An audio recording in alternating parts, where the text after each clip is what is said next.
자, 주말 내내 이제 탄핵 청원 관련해서 홈피에 접속이 어마어마하게 몰렸나 봐요. 근데 나는 갈 때마다 3만 아니면 5만이 대기더라고. 지금 뭐 그래서 아직도 못했어요, 지금. 네, 대기가 나도 못했어. 기본 최소 40분이라고. 최소한 이런 거는 저희가 먼저 해놓고 여러분들도 참여하셔야 됩니다. 하세요라고 그래야 해야 되는데, 되는데. 아직 나도 못했어, 진짜로. 그래서 그런 우스갯소리도 있대요. 이거 의도적으로 느리게 하는 거. 아니, 누군가가 이 대한민국 IT 환경 하에서, 이게 말이 돼요? 이게 뭐 예를 들어 접속이 아예 안 된다면 모르지만 대기가 몇만 명씩 된다고 하는 거 이게- 이해가 안 돼요. 그 1시간씩 40분씩 기다리게 한다는 게 이해가 안 돼요. 분명히 어떤 형태로든 뭔가 서버를 장난질을 치고 있는 게 아닌가라는 생각이 드는데 관련해서 국회의장이 서버 증설해버려라고 선언을 했기 때문에 조만간 이 문제가 해결될 것 같습니다. 기사 볼게요. 네, 윤석열 탄핵을 요구하는 국회 국민동의청원에 지금 80만 9,100여 명이 동의했습니다. 접속자 수가 급증하며 지금 접속이 지연되는 상황이 이어지고 있는데요. 이에 대해 우원식 의장이 페이스북에 글을 올려 서버 증설 등을 추진할 걸 지시했다고 전했습니다. 우리 국회 역사에 없던 일이죠. 나는 이런 게 있는지도 잘 몰랐잖아요. 그리고 이거 되게 하기 힘들어요. 난 지금 들어가려니까 아예 홈페이지가 안 들어가죠. 안 들어가지는데 이거는 들어가서 뭐 자기 인증하고 핸드폰 번호 누르고 이렇게 해가지고 되게 번거로워 되게. 근데도 이거를 사람들이 가가지고 굳이 한다는 거죠. 이걸 기다려가지고. 이 서버 증설되면 제 생각에 한 4,500만 원 그냥 갈 것 같아요. 이거 한 달 동안 하는 거거든요. 한 달 안에 5만 이상만 모이면 되는데 지금 일주일도 안 돼서 80만이 넘어섰기 때문에 서버만 넉넉하게 열어주면 이거 금방 뭐 1,000만 가지 않을까라는 생각이 듭니다. 근데 이렇게 사람들이 많이 이렇게 청원을 하고 실제로 이게 뭐 법사위에 올라가서 탄핵으로 발의될지는 모르겠지만 이 정도로 많이 한다는 건 되게 큰일 아닙니까? 에이. 엄청난 큰일이잖아요. 근데 사실 이게 진짜 저는 이런 상황이 그러니까 정말 윤석열 정부 들어서 우리가 그동안 듣도 못한 상황들이 워낙 많이 벌어졌잖아요. 근데 언론만 제대로 때려잡아서 알아서 기계 만들어 놓으면 아무 걱정할 필요가 없구나라는 거를 저는 윤 정부 때 제대로 정말 절감을 했거든요.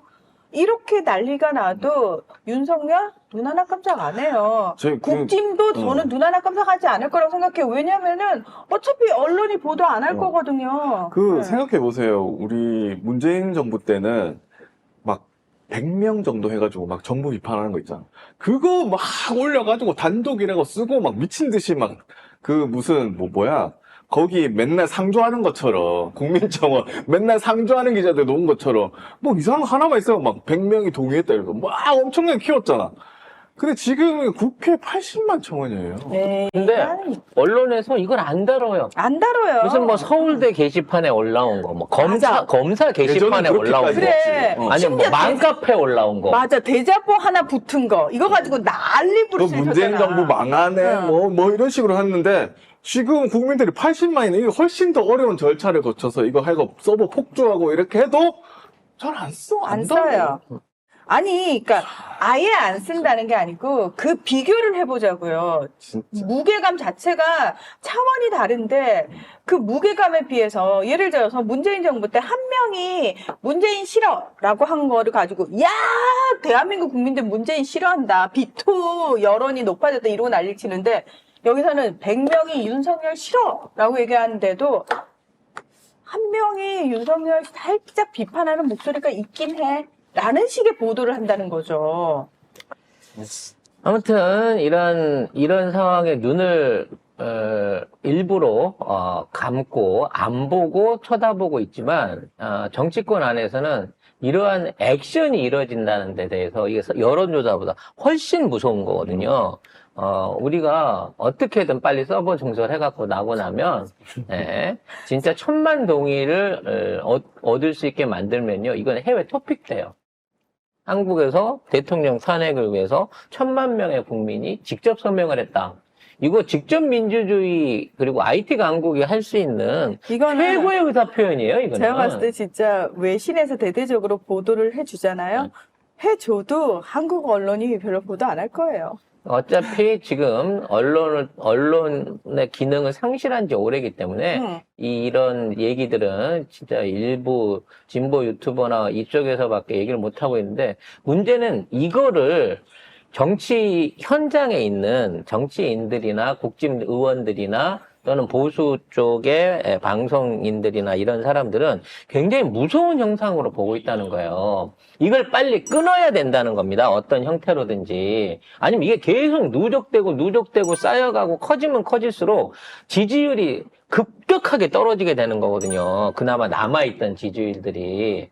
그래서 이미 중도층은 다 건너와버린 상태고, 이제 남아있는 핵심 지지층마저도 흔들리는 수준에 가니까 뭐라도 해달라는 거야, 지금. 그렇죠. 지금 최근 들어 가장 이슈되는 거는 회고록에 나왔던, 이거 조작이 있는 것 같다라는 김진표의 말하자면 책 팔라고 던진 워딩 때문에 지금 이게 난리가 난 거예요. 저는 진짜 기가 막힌 게 뭐냐면, 김진표가 국회의장이고 심지어 야당 출신 국회의장이잖아요. 근데 얼마나 편하고 얼마나 내 편으로 생각했으면은 거리낌 없이 이런 얘기를 했을까. 그리고 평상시에 자주 만나서 밥도 먹고 아주 친한 사이였다고 하잖아요. 그러니까 1도 경계의 마음이 없었다는 거 아니에요. 그냥 내 편이야. 그러니까 이런 말도 하는 거야. 그래서 이런 얘기들을 해놓고 나니까 이제 김진표도 찜찜한 거예요. 내가 이거 자칫 잘못하다가는 캐비넷 털리게 생겼는데? 라고 그래서 말을 바꾸기는 바꿨습니다. 네, 페이스북에 글을 올려서 수습했는데요. 유감스럽게 생각한다면서 대통령의 소신과 추진력을 평소에 높게 평가해 왔다고 적었습니다. 그런데 내가 그 말 안 들었다라든지, 내가 뭐 워딩을 곡해했다. 잘못 썼다, 뭐 이거 어디서? 이런 내용은 아닌 거예요.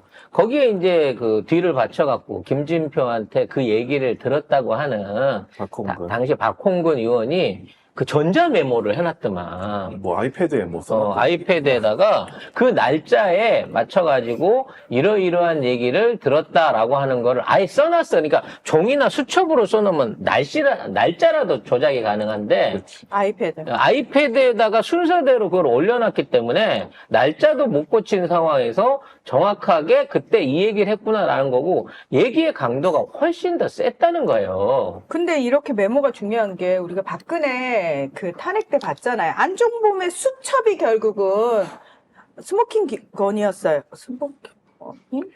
스모킹 건이었어요. 예, 아무튼. 그렇게 되다 보니까 이제 내부 안에서도 막 이게 터지고 있습니다. 그와 관련해서 나온 게 이제 여의도 연구원의 보고서 얘기거든요. 그래서, 여의도 연구원이 이상민을 잘라야 된다, 이때. 그와 관련한 보고서를 냈다가 원장이 잘렸다. 라는 얘기가 지금 이제 다시 증언으로 나온 거예요. 그러니까 이 당시에 윤석열 주변에서 이상민을 자르라고 한 사람이 그 야당 측뿐만 아니라 여당 내부에서도 못 안고 가겠네요. 라고 하는 그 내용들을 여의도 연구소에서 이걸 했다는 거예요. 그랬더니 윤석열이가 어떤 새끼가 이따위, 진짜로 이게 그 워딩이에요. 어떤 새끼가 이따위 보고서를 올렸어! 라고 얘기를 해서 경로를 해갖고 담당이 잘렸다라고 하는 얘기가 주말에 있었고, 그런 사실 없다라고, 이제 그 부정하는 대통령실 반응이 나왔어요. 네.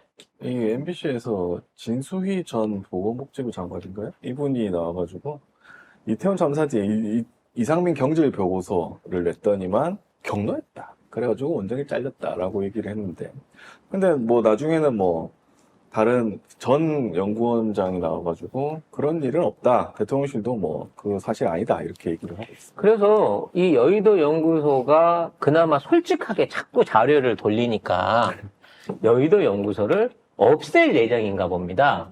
그래서 자체적으로 여의도 연구소의 기능이 유명무실하다.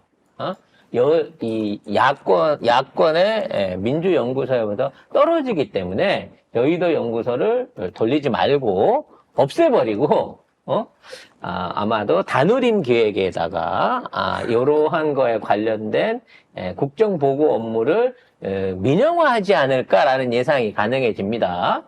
그러니까 만일 이 상황에서 가뜩이나 윤석열 눈치를 보고 제대로 된 것도 못하는데 그나마 지금 이 국짐을 이끌어왔었던 싱크탱크 그룹이 여의도 연구소 해산 소식까지 들어진다고 치면 이건 뭐 사실상 끝난 거죠, 뭐. 네. 그렇습니다. 뭐 그런 일이 있었습니다. 네. 자, 아무튼 이런 상황에서 김진표는 살라고 빠져나가려고 하고 있는데 이거를 대통령실이 아니다 그런 사실 없다라고 할 타이밍을 놓쳐가지고 이거 더 단둘이 한 얘기를 그렇게 왜곡해서 발표하는 거는 문제가 있습니다라고 해버리는 바람에 그런 얘기를 한 적은 있다가 돼버린 거고요. 그래서 이 사람이 유튜브만 보는구나라는 얘기를 또 듣고 있는 거예요.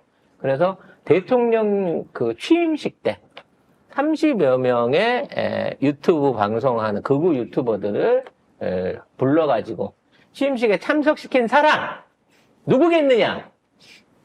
결국은 이제 김건희가 다 불러준 거겠지만 요런 사람들 방송을 지금도 윤석열은 듣고 있는 거고 정규재 씨 같은 경우에는 제발 그런 새끼들 방송 보지 말고 내 방송을 보란 말이야 그러면서 윤석열을 까고 있는 거죠. 그거 보면 국힘의 강승규 의원이 시민사회 수석일 때 아예 보수 유튜브 채널 이병규 TV에 나갔고 뭐 그래가지고 계속 뭐 윤석열 후보가 자면서도 이병규 TV를 즐겨본다라고 이병규가 주장하기도 했고요.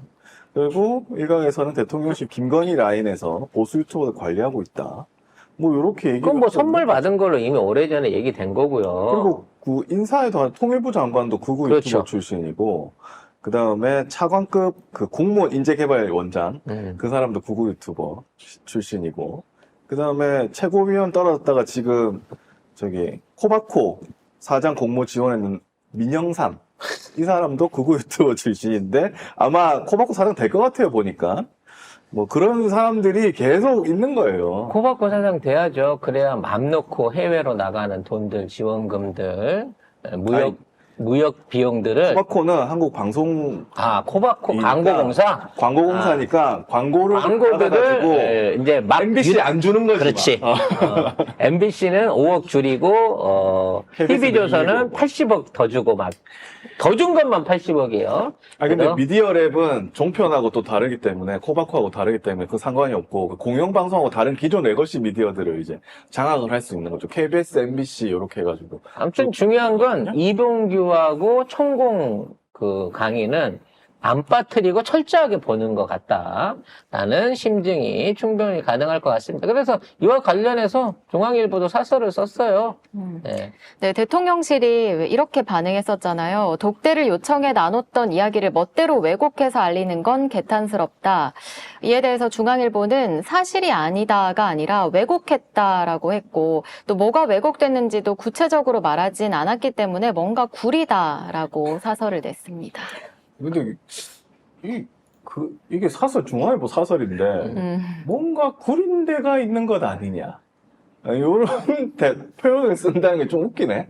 어찌 됐거나 사실상 그런 얘기 한 거 맞고 그거 유튜브 보는 거 맞고 생각하기를 그렇게 생각하고 있다는 얘기죠.